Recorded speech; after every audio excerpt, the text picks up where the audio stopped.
이사야서 29장의 말씀을 통하여 하나님의 은혜 안에 거하고 다시 한번 하나님이 어떤 분인가를 우리가 깨닫고 고백하고 결단하고 하나님 앞에 나아가는 그런 복된 시간이 되시기를 간절히 바라겠습니다. 오늘 29장의 말씀은 이제는 하나님께서 이사야 선지자를 통해서 아리엘 즉 예루살렘 성 다윗이 왕이 되면서 도시의 성읍으로 전하고 정치와 종교와 믿음의 도시인 이 중심지로 만들었습니다. 그래서 이곳에서는 늘 예배가 진행되었고 절기 때마다 모든 백성들이 와서 하나님을 경배하고 신령과 진정으로 온전한 제사를 드렸던 곳이었습니다.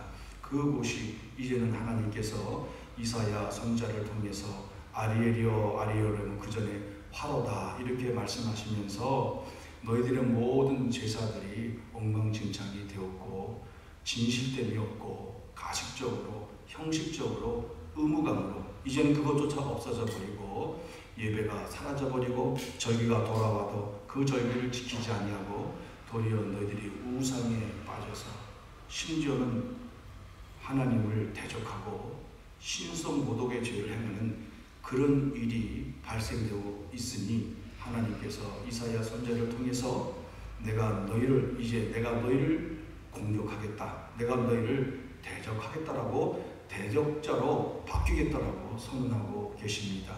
그 이유는 오늘 우리가 읽었던 29장의 말씀 속에서 하나님께서 9절 이하에 보면 그들이 모든 영적 감각이 무감각한 상태로 돌아가 버렸습니다. 왜냐하면 그들의 죄악으로 인해서 하나님께서 그렇게 만들어졌다 이렇게 말씀하고 있습니다. 10절에 보면 여호와께서 깊이 잠들게 하는 영을 너희에게 부어주사 죄를 짓고 하나님의 뜻대로 살지 아니하고 진실된 마음으로 행하지 아니한 그들에게 하나님께서 이런 무서운 심판을 가하고 계십니다. 그래서 글을 나눈 자들도 선견자들도 선지자들도 이 하나님의 뜻을 깨닫지 못하고 장하지도 못하고 가르치지도 못하고 이런 아주 심각한 영적 타락의 자리에 들어가게 되는 결과를 초래하게 됩니다. 그 이유는 하나님께서 분명하게 다시 한번 말씀해 주고 계시는데 그것은 우리가 읽었던 말씀처럼 13절에 나오고 있습니다. 13절에 보면 이 백성이 입으로는 나를 가까이하며 입술로는 나를 공경하나 그들의 마음은 내게서 멀리 떠났나니. 드려지는 예배는 제사는 참석하지만 소를 잡아오고 염소를 잡아오고 양을 잡아오고 절기 때 모여서 축제를 벌이지만 그들의 중심은 하나님을 떠났다는 겁니다.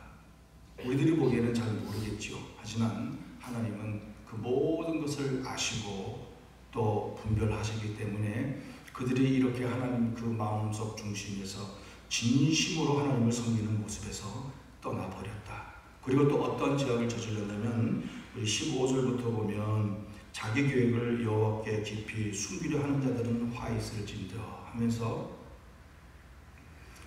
자신들이 하나님께 지음을 받은 창조물, 피조물임에도 불구하고 도리어 창조하신 하나님이 당신은 지혜가 없습니다. 당신은 모든 것을 잘못했습니다. 그리고 또 거부하고 그리고 그들은 하나님은 우리를 짓지 아니하였습니다라고 하나님을 모독하는 이런 심각한 죄악을 저질렀습니다. 그래서 하나님께서 이 하나님이 사랑하는 백성들을 향해서 내가 너희를 향하여 담을 쌓고 축대를 쌓고 내가 너희를 쳐서 공격하겠다 이렇게 말씀하고 있습니다. 그런 가운데도 불구하고 하나님은 또한 이 예루살렘 유대를 쳐서 유다를 쳐서 공격해오는 아수르와 바벨론 그들은 순식간에 하나님께서 그들을 멸망시킬 것이다 라고 또 하나님은 최후에 이스라엘 백성들을 회복시켜 주실 것을 또 말씀하고 계십니다. 또 마지막 부분에 가면 17절에 오래지 아니하여 레바논이 기름진 밭으로 변하지 아니하겠으며 기름진 밭이 숲으로 여겨지지 아니하겠느냐 이렇게 말씀하고 있습니다. 이것은 이제 하나님께서 회복의 은혜를 베풀어 주셔서 읽지 못하던 책을 읽게 될 것이고 하나님의 은혜의 자리에 들어가게 될 것이고 그리고 정말 그 가난한 자고 연약한 자들이 하나님을 찬양하고 경배하게 될 것이다. 왜 이런 일이 일어나겠습니까? 그 회복의 은혜를 베풀어 주시는 이유는 20절에 강포한 자가 소멸되었고 오만한 자가 그치게 되었다는 겁니다. 하나님의 심판과 하나님의 경고를 통하여 그들이 다 사라지게 되고 이제는 온전히 하나님을 섬기는 자리로 하나님께서 회복의 은혜를 베풀어 주신다고 말씀하셨습니다. 그리고 22절부터 말씀하시기를 하나님이 어떻게 은혜를 베풀어 주셨냐면 야곱이 이제는 부끄러워하지 아니하겠고 그의 얼굴이 이제는 창백하지 아니할 것이며 그의 자손은 내 손이 그 가운데서 행한 것을 볼 때에 내 이름이 거룩하다. 하나님을 거룩하다 고백하게 될 것이고 그전에는 어떤 상태였습니까? 하나님을 거룩하다 하지 아니했습니다. 그리고 도리어 우상을 섬기며 죄악에 빠져들어갔고 자기의 생각들로 그들의 중심은 하나님을 떠나 있는 상태였지만 하나님이 은혜를 베풀어 주셔서 회복의 은혜를 베풀어 주셨을 때에 그들이 하나님을 거룩하다 부르고 하나님을 경배하고 또 하나님 모든 사람들의 총명이 되살아나서 하나님을 온전히 섬기는 믿음의 백성으로 바뀌게 될 것이다. 이렇게 말씀해 주셨습니다.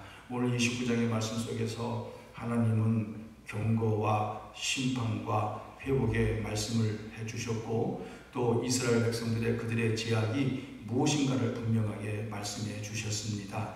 이런 말씀을 통해서 바라볼 때 우리가 깨닫는 하나님은 어떤 분인가를 우리는 생각해 봐야 될 줄로 믿습니다. 하나님은 우리의 모든 것을 알고 계시다는 것을 우리는 믿고 있습니다. 그래서 오늘도 우리가 하루하루를 살아갈 때에 하나님께서 어떻게 우리를 보고 계시는가? 많은 사람들은 하나님이 우리를 안 보고 계신다라고 착각 속에 빠져 있습니다. 이거는 하나님이 모르실 거야. 이것은 하나님이 모르실 거야. 나만 알고 있다는 착각 속에 있을 때가 많이 있습니다. 그렇지만 하나님은 모든 것을 아시고 우리의 것을 살피시고 우리가 온전히 믿음으로 살아가기를 원하고 있다는 사실을 우리는 깨달아야 될 줄로 믿습니다. 하나님께서 또 왜 이렇게 유다 백성을 향하여 심판의 말씀을 선언하시고 심판하셨겠습니까? 그들을 멸절시키기 위한 것이 아니었고 하나님 앞에 돌아오게 하시기 위하여 깨달음을 주셔서 회개하고 하나님을 믿는 자리로 돌아오게 하시기 위하여 하나님은 그들에게 경고하시고 때로는 이방 나라를 도구로 삼으셔서 책망하시고 심판하시는 그런 놀라운 은혜를 우리에게 베풀어 주셨습니다. 그리고 하나님께서 회복을 베풀어 주실 때 놀라운 은혜를 베풀어 주십니다. 이전 것은 다 지나가고 새로운 모습으로 은혜를 베풀어 주시는 이 놀라운 하나님의 사랑을 우리는 보고 있는 것입니다.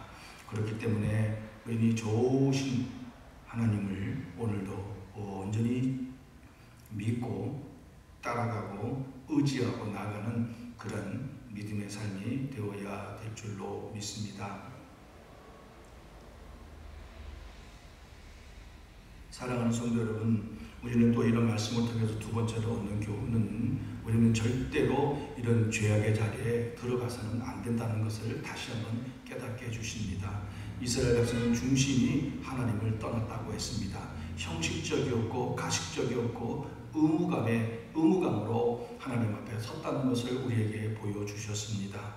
우리가 예배할 때 참으로 신령과 진정한 마음으로 와서 예배를 하는지 우리의 모습도 살펴봐야 됩니다. 그리고 하루하루의 삶을 돌아볼 때 내가 정말 하나님 앞에 진실되고 신실하게 살고 있는지, 그리고 하나님이 우리에게 거룩하라고 말씀해 주셨는데 우리는 정말로 거룩한 모습으로 구별된 모습으로 하나님의 뜻을 이루어 드리기 위하여 몸부림치며 애쓰고 수고하는 모습으로 살고 있는지 우리의 모습을 살펴봐야 될 줄로 믿습니다. 우리는 알게 모르게 어느 순간 잘못하면 이런 자리에, 이 이스라엘 백성들의 이 죄악의 자리에 들어갈 수가 있다는 사실을 우리는 분명히 기억하고 너희는 정신을 차리고 근신하여 깨어 기도해야 한다는 말씀처럼 늘 정신을 차리고 근신하여 깨어서 기도하면서 늘 우리 자신을 살피며 하나님, 내가 오늘도 하나님 앞에 온전한 모습으로 살아갈 수 있는 믿음의 백성이 되게 하여 주십시오라고 간절히 기도하면서 믿음으로 살아가는 복된 하루가 되어야 될 줄로 믿습니다. 그래서 그럴 때 우리가 이런 간절한 마음을 가지고 하나님을 의지하고 믿고 나아가게 된다면 우리에게 얼마나 놀라운 역사가 일어나겠습니까? 하나님의 심판의 역사가 일어나는 것이 아니고 오늘 하나님께서 은혜를 베풀어 주시고 회복을 베풀어 주셨던 것처럼 우리의 입술을 통해서, 우리의 삶을 통해서, 우리의 행동을 통해서 하나님은 거룩하십니다. 하나님은 참으로 놀랍습니다. 하나님은 살아계십니다. 라는 그런 고백과 함께 이스라엘 백성들이 기쁨과 총명이 돌아와서 하나님을 온전히 경배했던 것처럼 우리도 매 순간순간이 하나님을 예배하는 삶이 될 줄로 믿습니다. 그리고 매일매일 하나님께 영광을 올려드리는 그런 삶의 모습이 우리 가운데 나타나게 될 줄로 믿습니다. 사랑하는 성도 여러분, 우리는 어느 길로 가기를 원하겠습니까? 어느 길로 가시겠습니까? 이 어리석은 이스라엘 백성들처럼 영적 감각이 무뎌지고 하나님을 대적하고 또 진실성이 없는 거짓과 또 외적이 이 형식적인 모습으로 살아가시겠습니까? 아니면 하나님으로부터 오는 축복을 누리면서 하나님 앞에 진실되고 온전한 마음으로 하나님을 경배하며 온전한 신앙생활을 하는 그런 축복된 믿음의 사람이 되시겠습니까? 오늘 하나님 우리에게 오늘 말씀을 통해서 분명하게 말씀해 주셨습니다. 우리는 온전히 하나님을 경외하는 자의 자리에 들어가는 저와 여러분이 되시기를 간절히 소망합니다. 그리고 온전히 하나님을 거룩하다 고백하고 우리도 하나님 은혜 안에서 말씀으로 거룩해지고 진실된 삶을 살아가서 하나님 앞에 온전히 영광과 감사를 올려드리는 그런 믿음의 삶을 살아가는 축복된 하루가 되시기를 간절히 바라겠습니다. 기도하겠습니다. 하나님 아버지 감사합니다. 오늘도 이 이사야서 29장의 말씀을 통하여서 하나님의 놀라우신 섭리와 심판과 경고와 회복해 주시는 놀라운 하나님의 섭리를 또 보게 해주셔서 감사합니다. 이처럼 하나님은 지금도 살아계셔서 우리에게 역사하시고 능력을 베풀어 주시는 하나님이심을 저희들이 분명히 믿습니다. 이스라엘 백성들처럼 연약한 자리에 들어가 살아가는 것이 아니고 하나님의 은혜를 통하여 더 하나님을 바라보고 악망하고 믿음으로 나아가는 저희들의 삶이 될 수 있도록 붙잡아 주시고 인도하여 주시옵소서. 오늘도 온전히 하나님 앞에 의탁하오니 함께해 주시고 인도하여 주옵소서.